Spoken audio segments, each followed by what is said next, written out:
Salut à tous, c'est Baptiste, bienvenue dans cette nouvelle vidéo. Dans cette nouvelle vidéo, j'aimerais vous expliquer comment investir dans l'immobilier quand on est au chômage.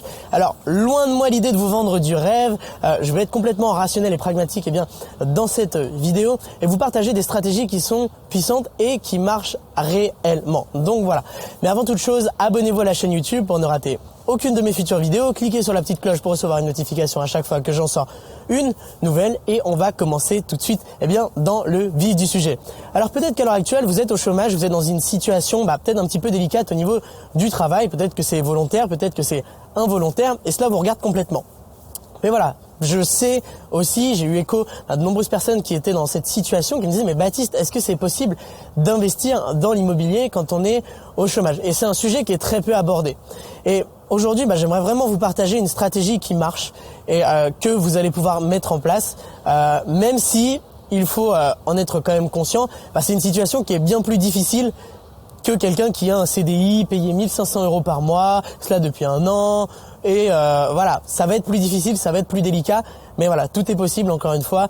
Tout dépend de votre volonté et de votre méthode, de la stratégie que vous allez pouvoir employer aussi.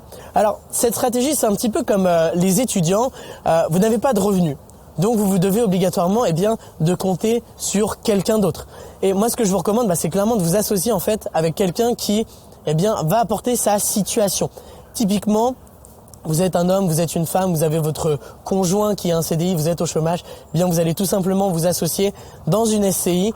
Vous allez faire par exemple une division de parts de peut-être 50-50, peut-être rendre majoritaire la personne qui a un CDI à 60-40.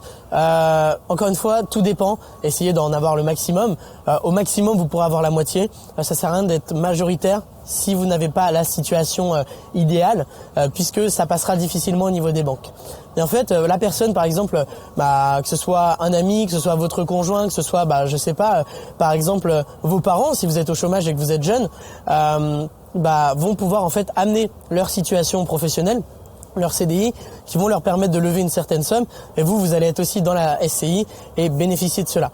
Alors moi, ce que je vous recommande, c'est clairement de vous former en fait et de tout apprendre sur l'investissement immobilier. Ce que l'on va faire, c'est que on va suivre des formations gratuites ou payantes. Il n'y a pas de souci. On va regarder, assister à des séminaires, participer à des networking. Et en fait, on va se créer un réseau, se créer des connaissances, regarder des vidéos YouTube gratuites comme celle-ci qui vont vous permettre d'avoir de réelles stratégies, d'avoir de réelles connaissances sur l'investissement immobilier, le business plan, trouver des biens rentables, le crédit ou autre, et de vraiment tout comprendre pour comprendre le processus d'investissement pour ensuite pouvoir être qualifié. Si vous allez demander à un de vos amis, par exemple, un de vos amis très proches, d'investir dans l'immobilier avec vous, et que vous ne connaissez pas bien votre sujet, dès qu'il va vous poser une question, vous allez probablement bégayer, vous allez probablement ne pas savoir répondre et clairement ça va vous décrédibiliser et c'est très très très mauvais.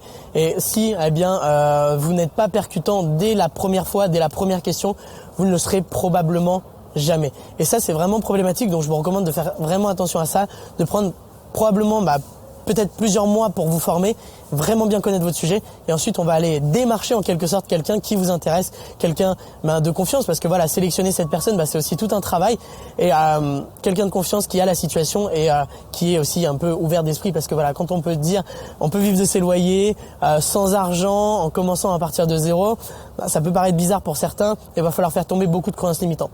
Donc la stratégie que je vous recommande de faire pour pouvoir convaincre cette personne, c'est tout simplement de faire un diaporama et qui va vraiment lui expliquer tout de A à Z. En premier lieu, on va aborder le business plan, comment est-ce que l'immobilier marche, faire tomber toutes les fausses croyances avec de vrais exemples, de vraies situations. Et ensuite, ce qu'on va faire, c'est qu'on va montrer comment est-ce que ça marche. On va montrer ensuite des études de cas. On va montrer pourquoi est-ce que je vais te choisir toi, par exemple. Donc tu gagnes tant, ta situation va permettre d'emprunter tant. Donc là, on parle de taux d'endettement ou autre. Qu'est-ce que moi j'ai à y gagner? Et en fait, vous allez vraiment mettre en avant le fait que vous allez faire les choses, que cette personne-là, vous allez lui apprendre et qu'elle apporte sa situation, vous apportez vos connaissances et que ça va faire un mélange gagnant-gagnant et ça va faire un bon smoothie comme certains pourraient dire. Voilà, ça va rendre vraiment, vraiment bien. Ça va être percutant et ça va vous permettre d'investir en étant au chômage. Il y a une dernière chose que vous devez mettre en place, mettre en avant lors de ce diaporama, lors de cette présentation. D'ailleurs, vous allez vraiment devoir mentionner à la personne que vous allez lui monopoliser 30 minutes à 1 heure de son temps, mais que ça pourrait réellement l'aider à changer de vie, l'aider à évoluer, que ce soit financièrement, humainement ou autre, intellectuellement, parce que c'est des expériences qui sont vraiment très enrichissantes et pas que financièrement, d'investir dans l'immobilier, d'avoir des projets comme ça à plusieurs ou autres. C'est vraiment de mettre en avant les objectifs que vous avez.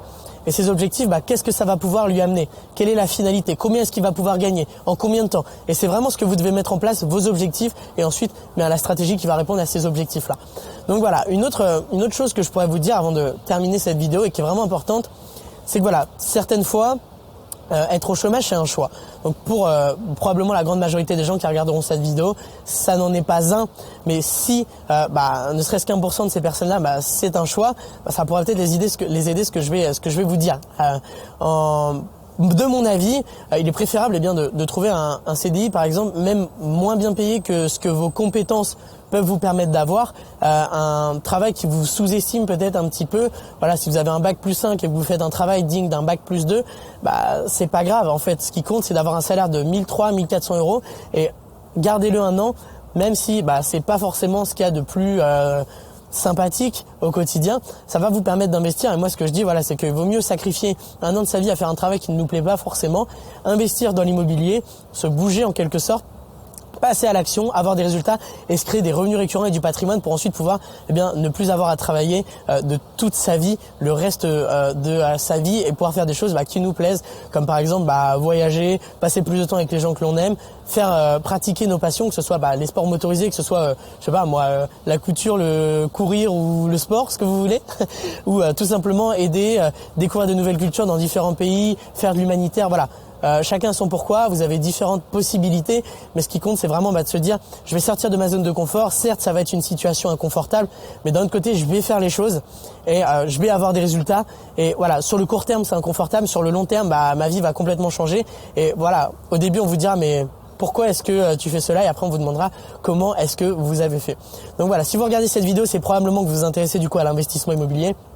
Et j'ai organisé une conférence en ligne qui va vous expliquer tout ce qu'il faut savoir sur l'investissement immobilier.